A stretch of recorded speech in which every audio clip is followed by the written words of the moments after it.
All right, we are live. I'm gonna pull up the comments to see if there are people here and who's here and all of that jazz. So it is the third day of my digital book signing, and once again for this live stream, I did not bring the book with me that I'll be talking about, but it's not even in the correct room either. So that's where we're at today. But yeah, so today we're talking about writing as therapy and basically how that worked with me when I had my my second novel, I Am Mercy. So I Am Mercy is the prequel to Essence. So Essence is all about a girl who becomes an essence, which is something that is just spiritually, not physically. And then I Am Mercy is the prequel, and it gives reasoning behind how all that magic happened and all that jazz. And it takes place during 14th century France during the Black Plague, when a woman is being accused of being a witch, so she is disowned. And in the process of trying to save her family from the plague, she actually uncovers or discovers a real witch and uncovers a dark magic. So that is what we're talking about today, is that book and how that writing process went, which for me was therapy. So yeah. And let me see. All right, I'm just pulling everything up today. So as a friendly reminder, as you can see right here, for this week only, I have 15% off of all my signed books. So feel free to go to the link in my bio at any time and purchase the books. And when you purchase the books, you get a free sticker for every book that you purchase, as well as you also get a cool pin that says I support indie authors, which you will be doing if you purchase that book or any of these books. So I wrote I Am Mercy when I started writing it when I was in high school, of my senior year of high school, and then technically finished it my freshman year of college. That is the fastest book I've ever written. If you guys ever hear me talk about any of my other books, you'll know that is absolutely fact, because I'm just a really slow writer. I don't like to rush the process. So the reasoning behind why that book was written so quickly was because senior year of my high school was just a shit show. Like, I was having panic attacks on a regular basis. I was having panic attacks on a regular basis, and I don't want to talk about the reasoning behind as to why and the who and the what and the where. But just know that that was a very hard year for me. And Natalie's here and she likes this topic. You guys, she actually has, Natalie, feel free to plug your book in the comments. I forget what it's called, but it's like Writing Through Depression, I think. I might be wrong. But she has a book kind of on this topic.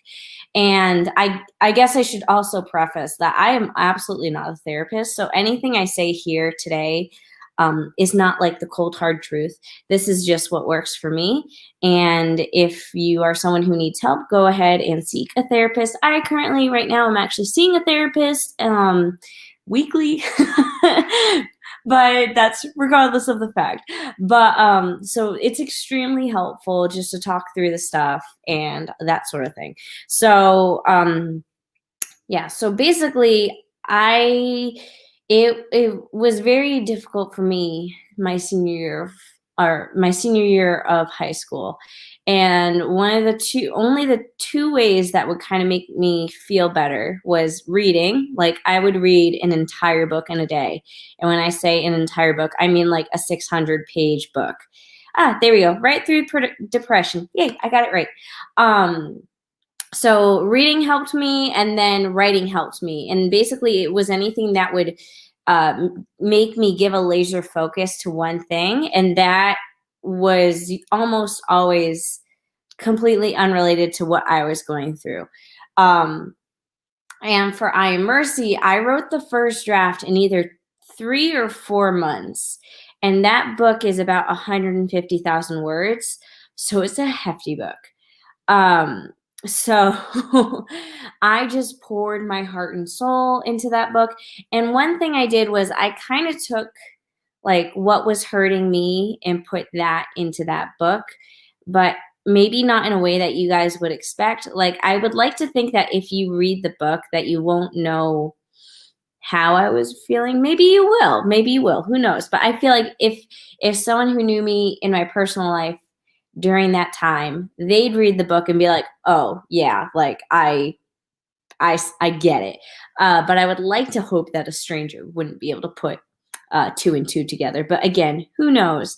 Thank you, everyone who's saying hi. You guys are all awesome. I appreciate the fact that you guys are excited for this topic because I think it's a topic that needs to be talked about. Whether or not I'll do it justice, we'll see.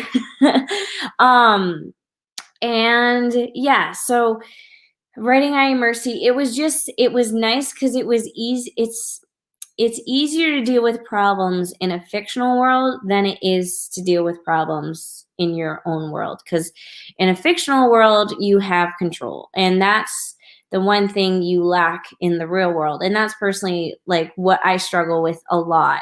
And that's personally kind of why I'm going to therapy now.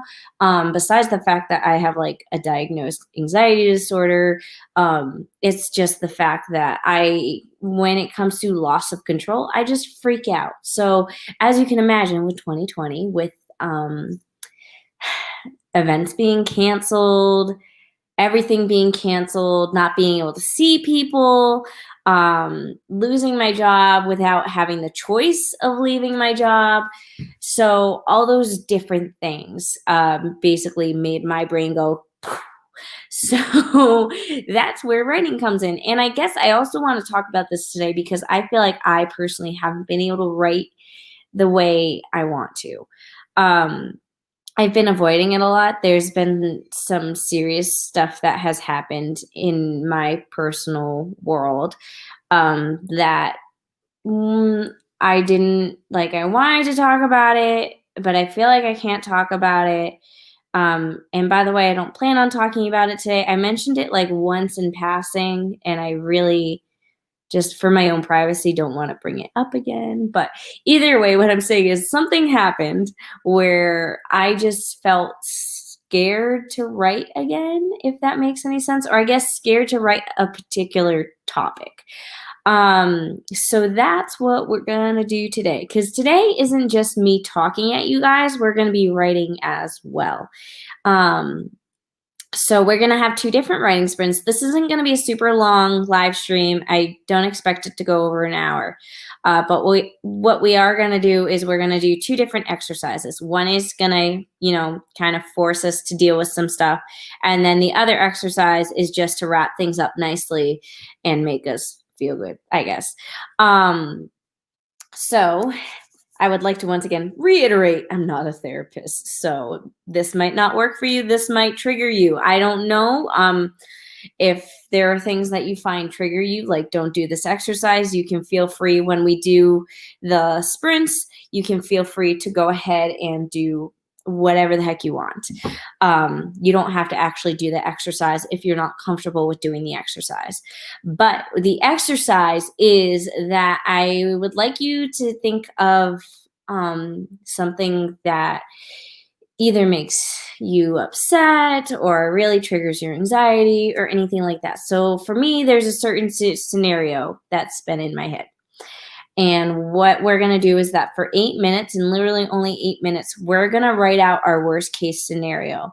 So maybe it's something that's happening this year. Like, what's your worst case scenario? And I would also like to reiterate, please don't put your worst case scenario in the comments for a few reasons. I don't want things to get off topic. I don't want people to rail their opinions. I also am just I'm an extremely awkward person. So if you bring up something and I don't know how to deal with it, I will probably just ignore your comment. And that's nothing against you. That's me being awkward. So whatever your worst case scenario is, please write it down privately on your computer, but not publicly in the comments. So yeah. So let's take some time to think about what that would be. I'm trying to find my phone because I realize I have no way to time this because I am oh so prepared. There it is. Wow, guys, I'm so prepared. This is the second time I've just kind of walked away during a live stream. Okay, so I'm gonna pull up a timer, and I really do hope that you guys write with me. And so literally it's just 8 minutes. 8 minutes to get the juices flowing, to get our minds thinking and tinkering. And again, you don't have to do the exercise, but it might feel good to just get it out on paper. So what's the worst case scenario? And it doesn't have to be, you don't have to write it realistically. You can write it unrealistically if you want. Just get your worries out of your head and onto paper. So I'm going to go ahead and I'm going to set the timer on my phone. And I'm also going to mute myself because I'm a loud typer and my cat's also calling for my attention. So we are going to start the sprint in 1 second. So there's your little reminder that we're doing an 8-minute sprint, and it is to write the worst case scenario. So only 8 minutes, and then I'll come back to you guys and we'll see how we feel. So let's do that. All right, there we go. We've officially started.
Alrighty, guys. That is the end of that sprint. If you participated, which I hope you guys did, let me know in the comments down below. You don't have to report. You don't have to report your word count because we're not here for word count. You don't have. I ask that you please don't bring up whatever it is that you wrote about. But I do want you to think about real quickly, like what it was you wrote about. And the reason why I do this is one, like I feel like once you get it out of your head, you feel better. And two, because something like there are two different scenarios that could happen. Either you'll realize what you thought was a worst case scenario really isn't that bad, like maybe I don't know, a birthday party got canceled, like, and for you that might feel like the end of the world, like that was your one opportunity to see family or blah blah blah. But maybe writing it out makes you feel like, okay, that's not the worst thing in the world that could happen to me. Or if it was something that was like really really bad, because like I said worst case scenario, what is something that really bothers you and is just a worst case scenario? Maybe realize that it is highly unlikely for something like that to happen. Like maybe you're convinced that let me think of an example that isn't my own example. So let me think for a minute. Maybe you are just convinced that your dog will run away from you. Like it happens, that does happen, but what are the odds of that happening, so I feel like like I said, it gets it out of your head and makes you feel like you don't have to think about it anymore because it's been written down, it's been recorded, your brain doesn't have to worry about running through the cases anymore. And then secondly, it's like it's either going to be not as bad as you thought, or for that to happen it would have to be like a ton of free coincidences happening on the same day. So that's why I like to do that. And I hope you guys enjoyed it. Yay, I see at least 2 people did it. Yay, that makes me happy.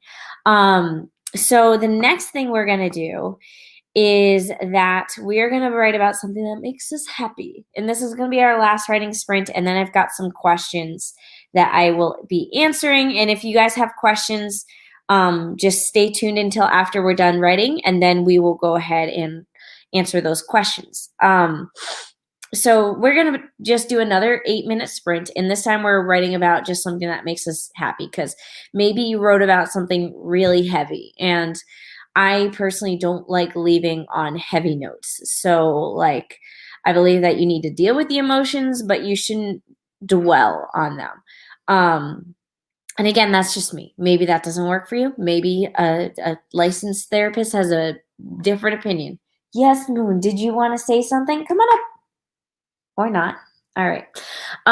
So the key to writing about something happy, especially in this time frame, is that I want you to write about something that makes you unconditionally happy.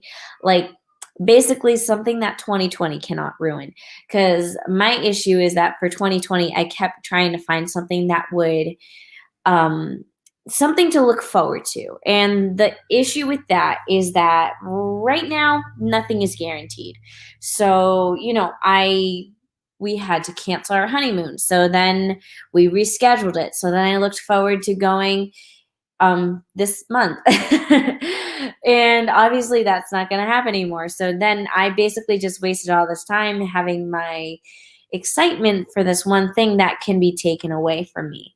So I want you to write about something that either makes you excited, it makes you happy, but I want it to be something that can't be taken away from you. So my husband, he makes me happy. My cat, he makes me happy for the most part. He wakes me up in the middle of the night. So not sure if I consider that unconditional, but I also still love him despite the fact that he wakes me up in the middle of the night. So I would call that unconditional.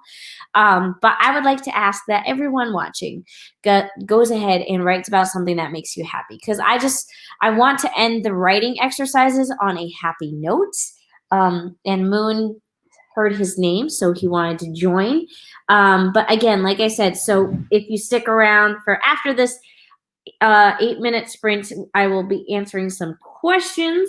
So I'm going to go ahead and, hi. Hello. Thank you. You are cute.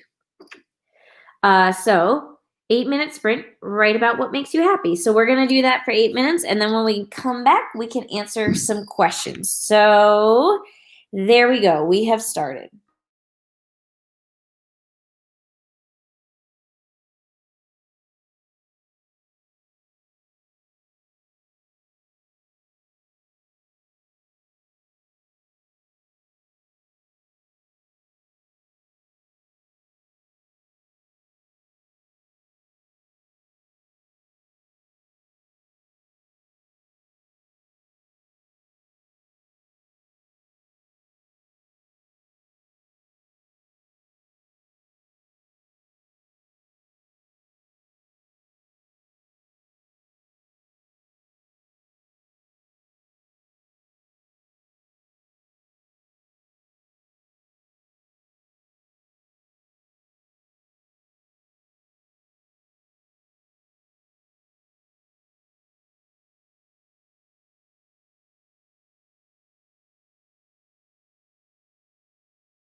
Alrighty, and that was it.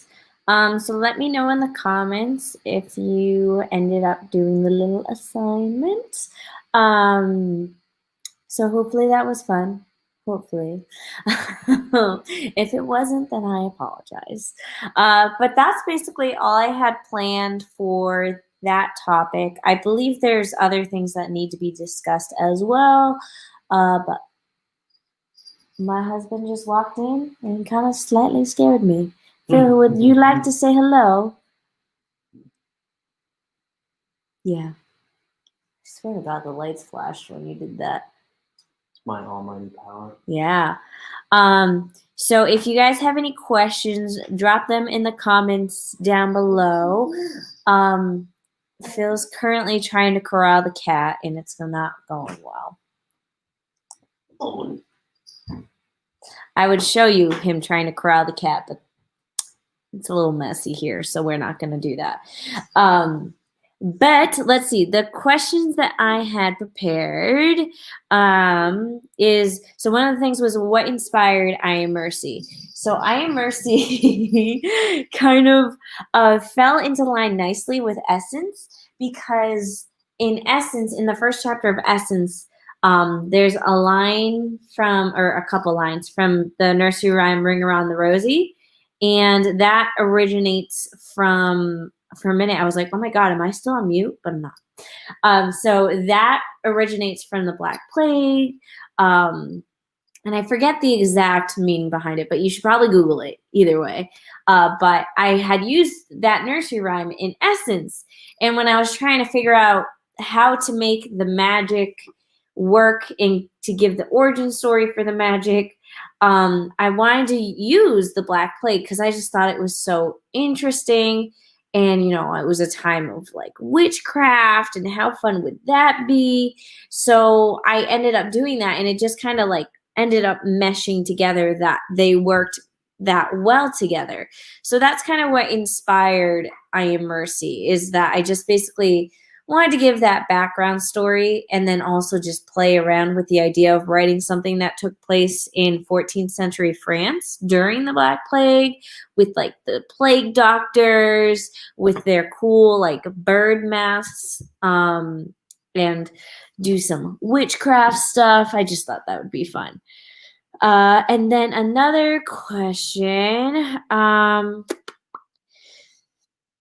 What is my favorite part of the story? So my favorite part of Essence, or not Essence, I Am Mercy. There's like a specific scene, and now I'm kind of bummed because I can't even write about it. But there's a scene where like the story really transitions. So if you read the book, it's sectioned off, I believe, into either 2 or 3 books. Like within the book, it'll say like book 1, book 2, book 3. It's sort of like chapters, but bigger scoping. And I believe it's either the transition from book 1 to book 2, or the transition from book 2 to book 3. But that transition is like one of my favorite scenes ever.